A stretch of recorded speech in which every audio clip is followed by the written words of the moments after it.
coordinado entre Estados Unidos y los miembros del régimen de Nicolás Maduro, pero esto además ha abierto las sospechas de si es que ella pudo haber sido quien delató a Nicolás Maduro, quien reveló su ubicación. Y aquí algo curioso que se dio hoy día en el matinal, contigo en la mañana, porque tuvieron ahí una conversación con el actor Fernando Carrillo, actor conocido por su papel en teleseries de los 90 como Abigail. Y él... Abigail fue la más conocida porque aquí en Chile era un culebrón que veíamos todos, porque además Abigail, que era Catherine Fulop, con él tenían a este hijo perdido que era el verdadero Cheito. ¿Se acuerdan de Cheito? Que por eso salió el sobrenombre al jugador de fútbol, a Cheito Ramírez. Bueno, él recordó que había estado con Delcy Rodríguez 3 años. De hecho, la brindó como el amor de su vida. Claro. Ver, ¿tenemos esa declaración? Escuchámosla.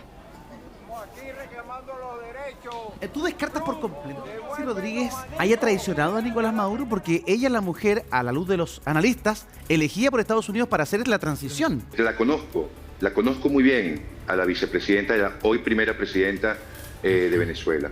La conozco muy bien, fue mi pareja y estoy seguro que la traición no vino por allí nunca en la vida. ¿Fueron pareja? Jamás. ¿Ustedes fueron pareja sentimental? Se los aseguro. ¿Una pareja amorosa? ¿Pareja sentimental?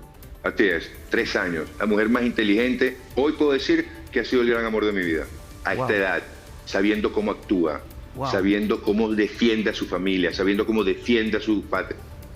Ya, pero más allá del dato, ¿cómo decirlo?, novelesco o de telenovela, lo interesante, el trasfondo, es que hay mucha especulación respecto a que Delcy Rodríguez podría haber sido quien traiciona a Nicolás Maduro, que podría haber ayudado a Estados Unidos en toda esta captura, pero él lo que dice es que eso es imposible a su juicio porque él la conoce muy bien y ahí es donde desliza ese dato más romántico. Claro, que él cree que es una persona leal y que no la ve ahí capaz de haber traicionado a Nicolás Maduro. Fernando Carrillo, que es también partidario del régimen de Maduro.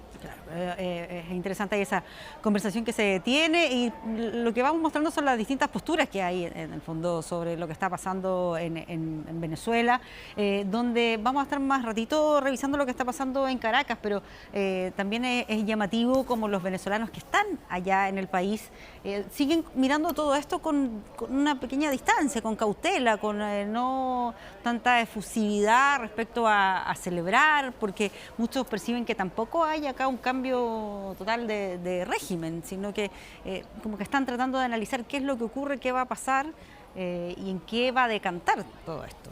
Claro, sería extraño pensar que esto va a cambiar de la noche a la mañana, considerando también los años que estuvo en el poder Nicolás Maduro, y ahora yo creo que se lo están tomando con cautela, con alegría en las calles, como hemos visto, pero también con cautela para ver cuáles van a ser los próximos pasos, cuál va a ser el rol de Estados Unidos para empezar, digamos, a conversar, y luego cuál va a ser la transición por la que va a pasar Venezuela, cuánto puede demorar eso. Claro, cuánto tiempo podría tomar. Por cierto es que acá la gran mayoría ha coincidido en que esto no va a ser corto, que va a ser un proceso muy complejo, que va a tomar tiempo, donde aún desconocemos bien cuáles van a ser los plazos que van a fijar ahí desde el gobierno estadounidense para avanzar hacia ese proceso de transición, dentro de qué plazos podría llamarse a nuevas elecciones, por ejemplo. Todavía son muchas las dudas que existen sobre el futuro de Venezuela. Estamos viendo ahí algunas imágenes en directo hasta ahora desde Caracas, donde habían hecho llamados a movilizarse los partidarios de la cúpula del régimen de Nicolás Maduro, ahora que dentro de algunos minutos ya debiera juramentar Delcy Rodríguez como presidenta interina de Venezuela, mientras todavía hay incertidumbre respecto a qué es lo que podría pasar ahí en el futuro. Y algo que también había estado un poco en la incógnita durante todos estos días, desde el sábado, era sobre los fallecidos, sobre las personas que habían resultado fallecidas en toda esta situación. Y ahora se conoció información desde Cuba, que serían cerca de 32 los cubanos que murieron en este ataque porque ellos habrían sido parte de la guardia más, los que estaban ahí en el resguardo a Nicolás Maduro, ¿no? Claro, fue algo que el régimen cubano confirmó. Dijeron que habían sido 32 de sus ciudadanos que murieron durante el ataque militar de Estados Unidos. Aquí publicaron un comunicado donde puntualizan que los fallecidos eran miembros de las Fuerzas Armadas Revolucionarias o del Ministerio del Interior que estaban cumpliendo misiones en Venezuela. Tenemos declaraciones desde la televisión cubana donde confirmaron ahí esa información que les acabo de mencionar. Con profundo dolor, nuestro pueblo ha conocido que durante el criminal ataque perpetrado por el gobierno de los Estados Unidos contra la hermana República Bolivariana de Venezuela, efectuado en la madrugada del 3 de enero de 2026, perdieron la vida en acciones combativas 32 cubanos, quienes cumplían misiones en representación de las Fuerzas Armadas Revolucionarias y el Ministerio del Interior. Esto es importante además porque es la primera vez que reconocen que efectivamente había personal militar cubano en tareas de seguridad dentro de Venezuela, que es algo que ni Venezuela ni Cuba habían reconocido públicamente con anterioridad. Pero ya les habíamos contado de lo que está pasando a esta hora en Caracas. Hemos estado siguiendo la sesión de la Asamblea Nacional, pero queremos saber además cómo se ha vivido este día lunes, primer día laboral, además desde lo que ocurrió durante el día sábado, y ya estamos ahí en contacto con Luis Carlos Parada para que nos entregue mayores detalles de cómo se ha vivido esta jornada hoy día en Caracas. ¿Cómo estás, Luis Carlos? Muy buenas tardes. Buenas tardes. Muy buenas tardes para todos ustedes y la audiencia que nos sintoniza a esta hora desde Chile. Específicamente estamos acá en Caracas atentos al desarrollo de la juramentación de esta nueva directiva de la Asamblea Nacional. Es importante destacar que se espera que haga una votación para elegir en la repetición a Jorge Rodríguez Gómez como presidente de la Asamblea Nacional y en la primera vicepresidencia a Pedro Infante. En este momento estamos viendo declaraciones de Timoteo Zambrano, diputado de la Asamblea Nacional. Parte de la comitiva de todos estos diputados. Hace minutos hablaba Nicolás Maduro Guerra, hijo de Nicolás Maduro, en esta sesión para juramentar esta nueva directiva en el Palacio Federal Legislativo. En este momento se está llevando a cabo en el hemiciclo de sesiones esta sesión que se espera en tan solo unos minutos que se haga la votación para elegir esta nueva directiva que va a llevarse a cabo en este nuevo periodo del Poder Legislativo. No obstante, viendo lo que ha ocurrido en el país en estos últimos días, como ya informaban, 32 funcionarios cubanos fueron asesinados en los ataques por parte del gobierno de los Estados Unidos y muchos de ellos también venezolanos militares que perdieron la vida, menores de 25 años de edad. Varios de ellos eran cabos, tenientes, algunos sargentos y también alumnos de la Academia Militar Venezolana que fueron impactados por los ataques por parte de las fuerzas estadounidenses Delta Force de Estados Unidos. Nosotros en el desarrollo de esta información le podemos confirmar que se mantiene militarizada la ciudad de Caracas con presencia de grupos adeptos al oficialismo. Los denominados colectivos se encuentran en diferentes puntos de la ciudad de Caracas en resguardo y en apoyo a la Revolución Bolivariana y también rechazando la detención de Nicolás Maduro y de Cilia Flores, que en tan solo también unos minutos serán presentados ante una corte en Nueva York. Sí, te quería preguntar por lo que estabas mencionando ahí sobre los fallecidos. Se conoció esta información confirmada por Cuba, pero ¿hay alguna información local ahí en Venezuela sobre otras personas que hayan resultado fallecidas e incluso estoy pensando en civiles que pudiesen haberse visto afectados o tal vez heridos en estos ataques? Sí, se habla de 90 heridos que fueron ingresados al hospital Carlos Arbelo, el hospital militar ubicado en Fuerte Tiuna.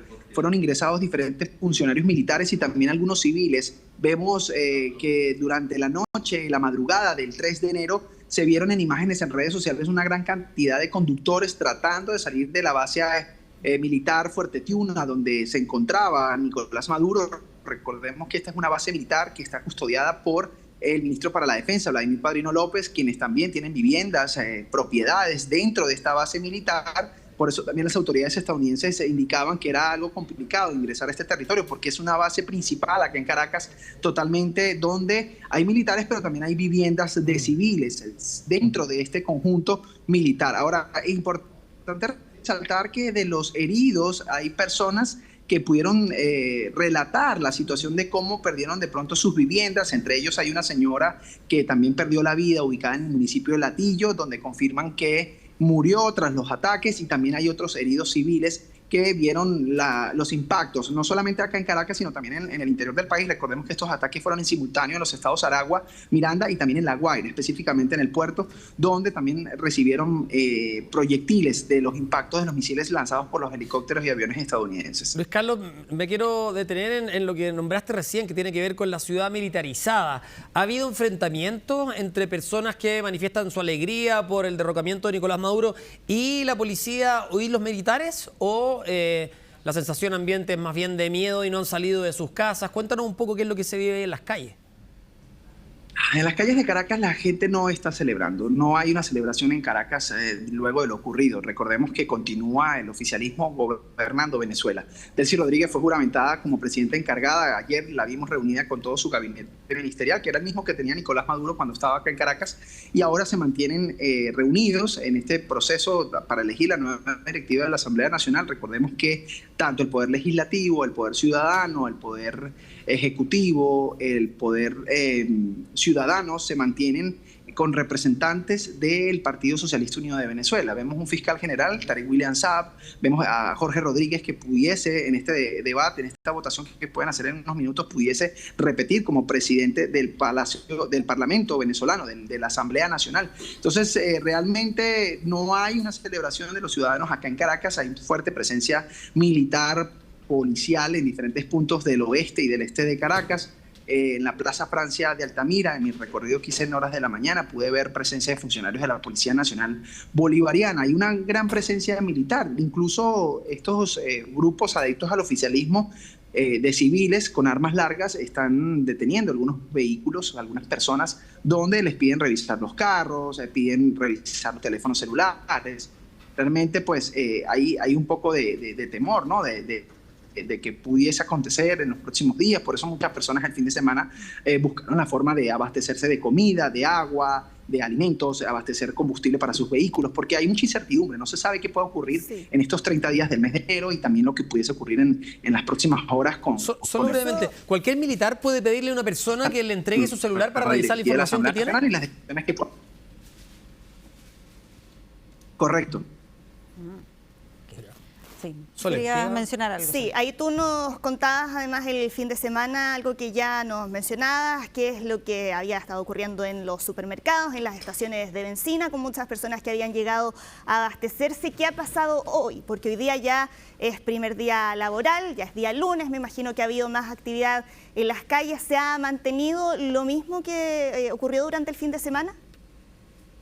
Interesante tu pregunta. Sí, el día de hoy vimos que hay presencia militar y policial en los distintos supermercados, en farmacias, en estaciones de servicio, donde se está tratando de vender de forma normal para que los ciudadanos puedan adquirir alimentos, puedan comprar, puedan abastecerse. Sin embargo, ya se ve más movimiento. Hay transporte público, hay prestación del servicio del transporte subterráneo, del metro de Caracas, que está prestando servicio normal. Sin embargo, el fin de semana no fue de esta forma. Había muy poca afluencia de ciudadanos en las calles, por la situación que vivimos en la madrugada del 3 de enero. Sin embargo, hoy ya hay una especie de normalidad. La gente ha salido a su trabajo, pero aún hay comercios cerrados. Ahí hay un poco de incertidumbre de saber qué va a ocurrir en las próximas horas o en los próximos días acá en Venezuela, tomando en cuenta que continúa la administración de Nicolás Maduro gobernando Venezuela, Delcy Rodríguez como presidenta encargada, Padrino López como ministro para la Defensa y Diosdado Cabello como ministro de Interior y Justicia y Paz. Ahora esperemos a ver si Jorge Rodríguez continuará presidiendo la Asamblea Nacional, el Poder Legislativo acá en el territorio nacional. Y ahí, no sé, Luis Carlos, si es que has podido recoger alguna impresión de qué es lo que han dicho los ciudadanos sobre la idea de que se instale, aparentemente ahí con la complicidad, además de Estados Unidos, a Delcy Rodríguez como presidenta interina. Las personas no han querido hablar, hemos tratado de tener testimonios de algunos ciudadanos, pero hay mucho temor, hay mucho miedo. Recordemos que en Venezuela continúan 1000 presos políticos.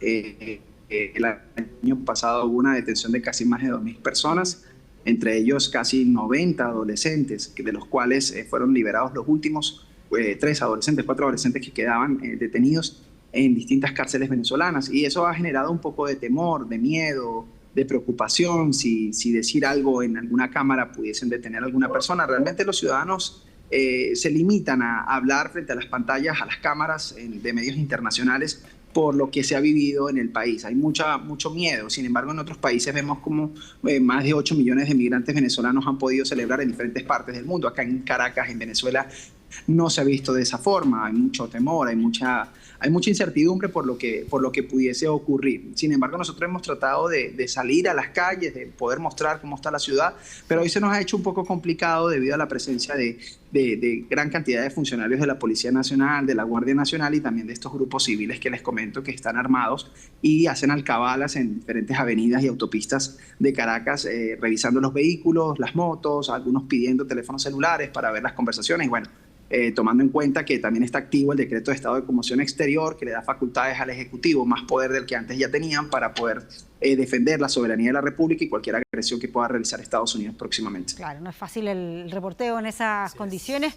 Solo quería mencionar que, bueno, son las 2 de la tarde, estamos nosotros viendo imágenes de lo que está pasando en directo a esta hora en Venezuela, lo que pasa en la Asamblea Nacional, lo que pasa en Caracas, y también a esta hora debiese estar comenzando la lectura de cargos a Nicolás Maduro en el Tribunal Federal en Nueva York. Debiese, si se cumple tal como se había informado, a esta hora debiese estarse produciendo esa lectura de cargos, las acusaciones. A las 2 de la tarde de la chilena. Claro, 12 allá en Nueva York, que tiene que ver con los temas de narcotráfico y corrupción. Y te quería aprovechar de preguntar, porque tú mencionabas ahí el tema de personas que se vieron afectadas por estos ataques que se producen el día sábado por parte de Estados Unidos, que indican que fue un operativo no tan quirúrgico como se había dicho originalmente. Tenemos esas declaraciones, pasemos a escucharlas.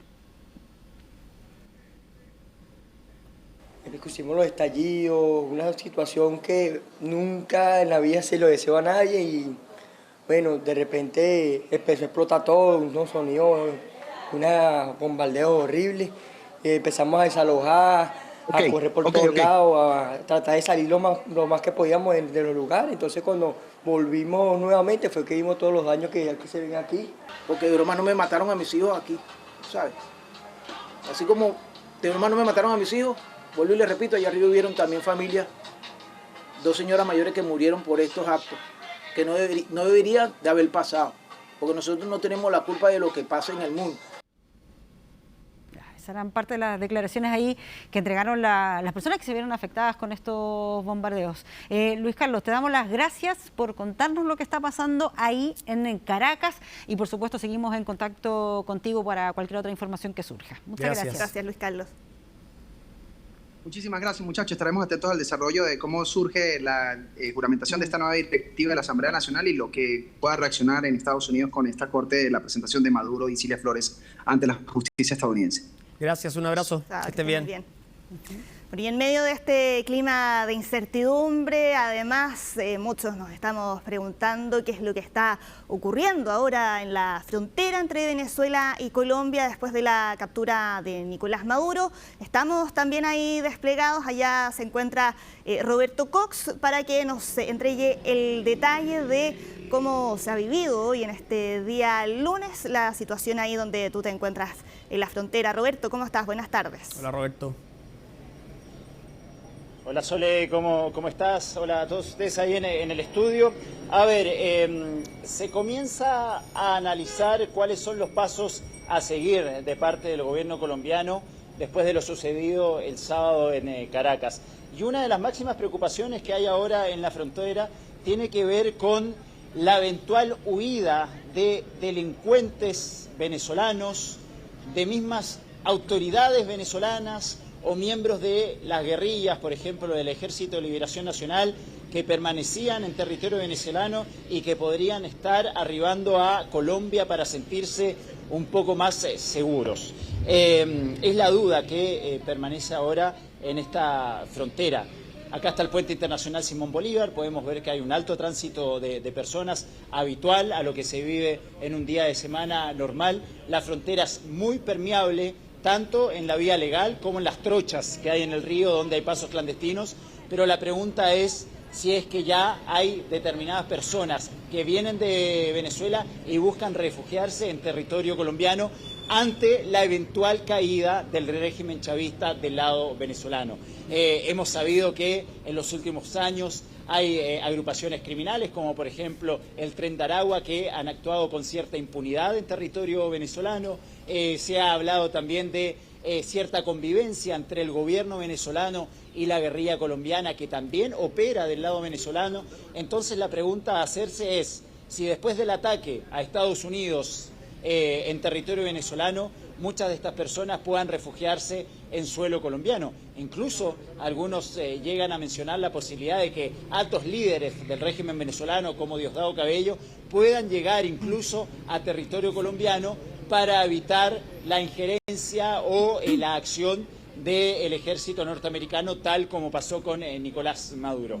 Hasta ahora no tenemos una evidencia concreta de que eso haya pasado, de que estas personas estén en territorio colombiano, pero es la gran duda que hay en estos momentos, porque a pesar de que existan sospechas de que eso pueda pasar, ustedes pueden ver que acá el control es nulo. Cualquier persona que viene desde Venezuela puede ingresar a territorio colombiano sin timbrar un pasaporte, sin verificar la identidad de quien está entrando a este país. Nosotros hemos estado toda la mañana acá en la frontera, llovió bastante durante la mañana, ya la lluvia se fue, pero la humedad es insoportable, el calor es insoportable hasta ahora en Cúcuta, y podemos ver que también hay alta presencia de periodistas que están expectantes a ver qué puede pasar en los próximos días.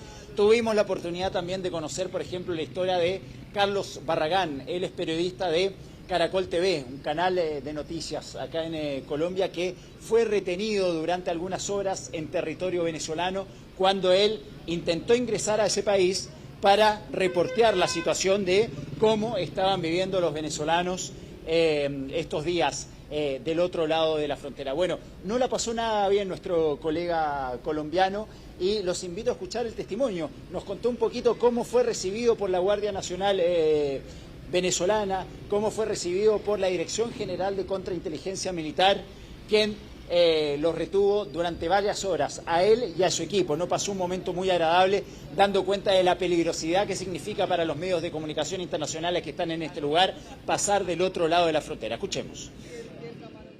Nuestro objetivo era llegar a Ureña, hacer un reportaje sobre lo que estaba viviendo Venezuela el día que es capturado Maduro. Pasamos el primer filtro, cuando llegamos al segundo filtro nos piden los documentos, contamos qué es lo que queremos hacer, y ya pasamos a un sitio, una habitación muy pequeña, como de unos 3 metros cuadrados. Nos quitaron nuestras pertenencias, empezaron a revisar los celulares. Veníamos a entrevistar a la gente de lo que está viviendo, pero la resistencia pues fue bastante fuerte. Después de 3 horas y media y de que nos hubieran borrado todo el material que teníamos previo a llegar a la alcabala de Ureña, pues nos dieron un documento de inadmitidos. No podemos entrar a Venezuela, me imagino que por los próximos días. Hubo un momento en que pensé que nos iban a llevar a Caracas, porque hablaban de preparar un carro, que hay que llevar a estos tipos a Caracas, y uno sabe, porque lo ha escuchado de personas que han sido retenidas por el régimen y por la Guardia, en qué terminan, acusados de paramilitarismo, de querer hacer situaciones políticas en Venezuela. Bueno, igual teníamos pasaportes, documentos, credenciales, pero en el lado de Colombia la información era ninguna. Mi compañera me llamaba al celular y yo veía que sonaba porque lo veía encima de la mesa. Me están llamando, no puede contestar.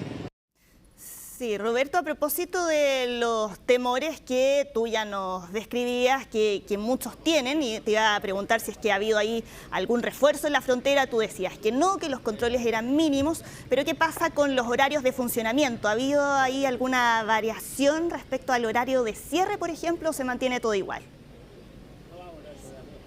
No ha variado mayormente eso, Sole. La frontera acá se cierra alrededor de las 9 de la noche y se vuelve a abrir a las 5 de la mañana, hora local. Recordemos que acá tenemos 2 horas menos que en Chile, y hoy desde muy tempranito estábamos en este lugar y fue así, se abrió a la hora que se tenía que abrir y empiezan a pasar los venezolanos que vienen desde el otro lado de la frontera, que no solamente vienen desde San Antonio de Táchira, que es la ciudad colindante acá con este puente, sino que vienen desde distintos sectores de Colombia. Los que vienen de San Antonio de Táchira yo les diría que llegan en moto, llegan en auto y simplemente pasan a Cúcuta. Pero lo que sí nos llamó la atención es que esta mañana se formó una fila de personas que eran venezolanos, venían desde Venezuela, pero ellos, a diferencia de la gran mayoría que viene y pasa, ellos hacían una fila para pasar por migraciones y sellar su pasaporte, sellar la entrada a territorio colombiano. ¿Por qué? Porque muchos de ellos, los que nos encontramos acá en la fila, eran, por ejemplo, venezolanos que volvían a Chile. Venezolanos que viven en nuestro país, que habían venido a pasar las fiestas y que finalmente necesitaban ese sello de entrada a Colombia para finalmente poder tomar un avión de Cúcuta hasta Santiago. Por eso nos llamó la atención la fila de personas que sí decidían hacer el trámite, a diferencia de la gran mayoría de venezolanos que llegan y pasan. Yo partí este despacho diciéndoles que acá cualquiera puede pasar, a pesar de la preocupación que existe en las autoridades locales sobre la eventual presencia de personas ligadas al crimen organizado, personas ligadas a la guerrilla colombiana, pero que operan en Venezuela, y de ese modo también ha habido preocupación y por eso la amenaza también de Donald Trump de decir, bueno, que se cuide el trasero Gustavo Petro, palabras textuales del presidente norteamericano que le señalaba eso a su homólogo colombiano.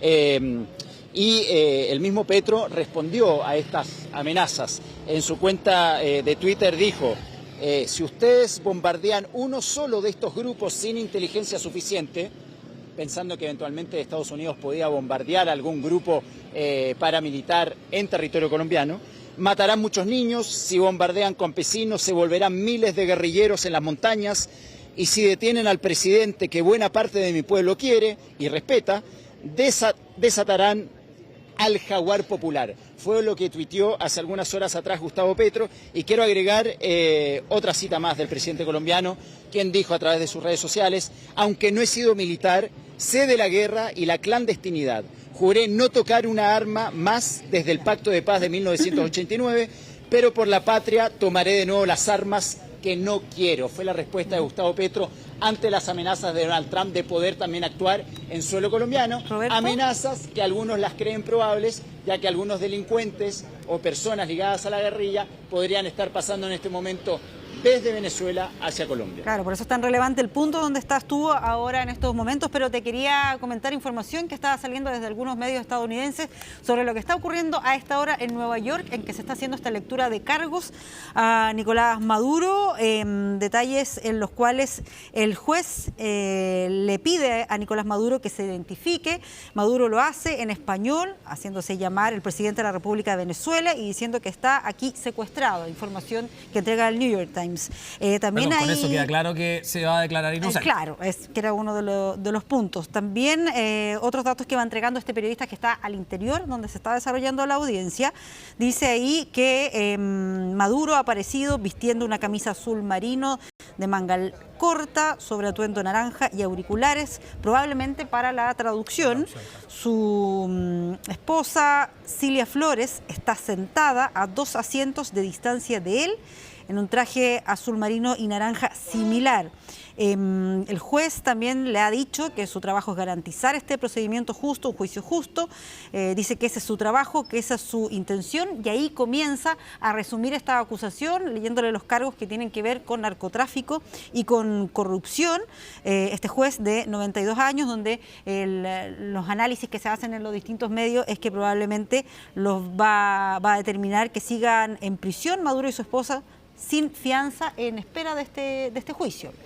Eso es lo que está ocurriendo a esta hora y de acuerdo a la información que se va entregando por algunos medios estadounidenses. Solamente es para comunicar los cargos por los que va a ser imputado y también saber cómo se va a declarar, que lo más probable es, por lo que tú acabas de señalar, Pati, es que sea inocente, porque dice que está secuestrado en Estados Unidos, Sole. Claro.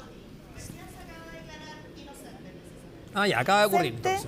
¿Ya? No soy culpable, soy un hombre decente, fue lo que le dijo al juez Alvin Hellerstein en la corte, no culpable de todos los cargos que se le están imputando, incluyendo conspiración para transportar cocaína.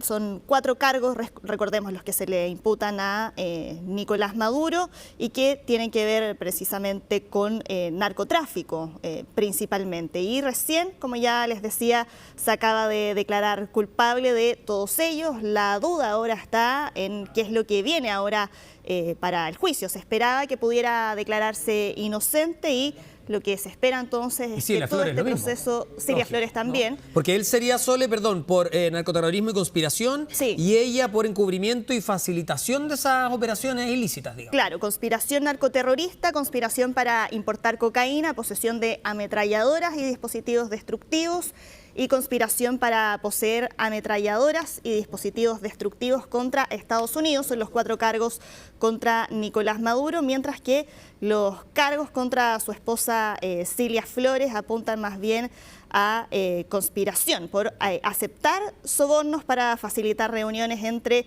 altos funcionarios antidrogas de Venezuela y también entre narcotraficantes. Claro, otros datos que van entregando los periodistas del New York Times señalan ahí, bueno, además de esta declaración donde Nicolás Maduro dice soy inocente, no soy culpable, soy un hombre decente, al serle solicitada su declaración, el abogado aclara que se declara inocente a los 4 cargos en su contra, y luego Maduro, en respuesta a las preguntas del juez, afirma no haber visto el escrito de acusación antes de comparecer ante el tribunal, ha dicho que desconoce sus derechos, sugiriendo ahí que él y su abogado podrían no haber tenido mucho tiempo para discutir el caso antes de esta audiencia.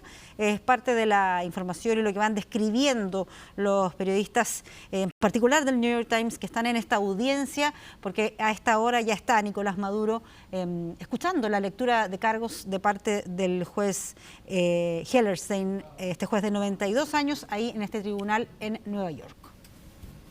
Bueno, vamos a quedar atentos a lo que va a ocurrir después, porque no sabemos qué tan extenso puede ser esto. Ya sabemos que él se declara inocente, luego los cargos que se le imputan y después debería terminar esta audiencia. Esto debiera terminar, debiera ser luego trasladado hasta el recinto penitenciario en Brooklyn, en el que se encuentra, seguramente ahí bajo un fuerte contingente de seguridad, tal como lo vimos durante el traslado. Y además recordar para quienes están integrando hasta ahora nuestra sintonía que si bien hay periodistas presentes ahí en la sala del tribunal, esto no va a ser transmitido, no está siendo transmitido, pero todo lo que hemos ido conociendo es en función de lo que los mismos periodistas que ahí se encuentran han ido transmitiendo a sus respectivos medios, y seguramente ahí a lo largo del día ya vamos a ir conociendo mayores detalles de cómo esto se va a desarrollar, pero por ahora lo que cabría esperar para el resto del día, porque ya les habíamos anticipado que esto iba a ser corto, la lectura de los cargos, había que ver cómo se iba a declarar Nicolás Maduro, ya sabemos que se declaró inocente, ahora lo que viene es que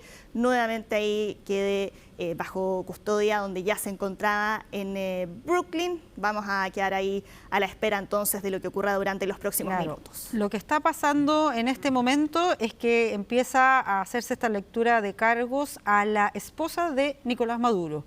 El juez se dirige a Cilia Flores, coacusada, dice que ella se declara no culpable, completamente inocente. Exactamente, completamente inocente.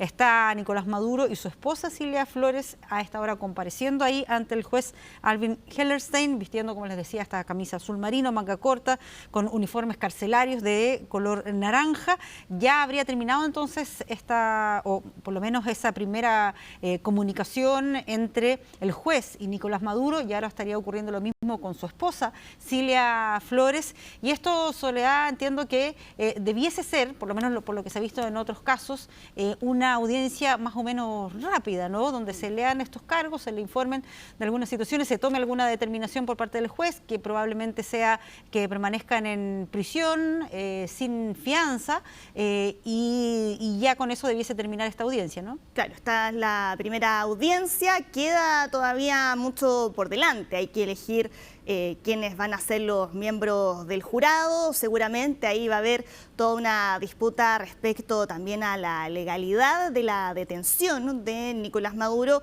hay que ver ahí qué es lo que va a argumentar la defensa. Ya se nombró a 2 abogados, uno para Nicolás Maduro, otro para Cilia Flores, que van a estar a cargo de la defensa de cada uno de ellos, y lo que muchos comentaban en cuanto a qué es lo que se podría esperar es que creían que podrían terminar argumentando que Nicolás Maduro cuenta con inmunidad por haber sido presidente. Pero aquí seguramente la respuesta con la que se van a encontrar en Estados Unidos dentro de la parte que lo acusa es que Nicolás Maduro no es considerado un presidente legítimo. Eso tal vez puede ser uno de los temas que se discuta dentro de los próximos días, pero lo cierto es que lo que acabamos de ver hoy es la lectura de cargos, las declaraciones de Nicolás Maduro y de Cilia Flores en un proceso que va a ser breve, pero si va a demorar meses o va a demorar años, es parte de las múltiples incógnitas que todavía tenemos respecto a qué es lo que va a ocurrir después, tanto en relación al juicio contra Nicolás Maduro como también en cuanto al futuro de Venezuela, cuando en paralelo además se sigue desarrollando la sesión de la Asamblea Nacional venezolana en el Parlamento de Venezuela, donde se espera que Delcy Rodríguez sea juramentada como presidenta interina. Pero tenemos también ahí a Roberto Cox desde la frontera, y ya nos había estado relatando parte de cómo se ha ido desarrollando hoy día toda esta situación y algunos de los temores que muchos tienen cuando hay algunos rumores todavía solo en el terreno de la especulación, sin corroborar, que hablan que, por ejemplo, Diosdado Cabello habría escapado hacia Colombia. Sí, son rumores incomprobables hasta ahora, Sole, pero claro, el hecho de que Diosdado Cabello pudiera estar en suelo colombiano incrementa la posibilidad, según acá los mismos colombianos, de que Trump pueda tomar una medida similar a la que tomó el sábado en Caracas, de finalmente intervenir en territorio colombiano en búsqueda del líder del régimen chavista. Es al menos los que nos dicen los colombianos que están en esta zona fronteriza.